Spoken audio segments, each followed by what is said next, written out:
Бұл жағдай көпшіліктің жүрегін ауыртты. Нұргелді Дракон әрдайым көңілді, позитивті видеолармен танылып жүрген блогері. Ал мына хабарды өзі бөліскенде, оның да жүрегі қан жылап тұрғаны анық сезілді. Анадан айырылу адам өміріндегі ең ауыр сынақтың бірі. Ол парақшасында анасы мен отбасымен бірге түскен сәттерін еске алып, анамыздан ғана емес, өзіміздің бір бөлігімізден айырылдық деп жазуы шын жүректен шыққан сөз. Бұл тек қана жақыныңды жоғалту емес, өмірдің ең қымбат тірегінен айырылу дегенді білдіреді.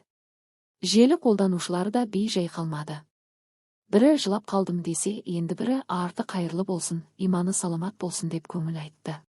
Әрбір жазылған пікірден қазақы ыстық ықылас пен жанашырлықты байқауға болады.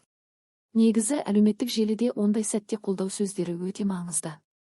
Нұргелді секілді көпшілік алдында жүрген жан үшін оқырмандарының дұғасы, тілегі аз да болса жұбаныш береді.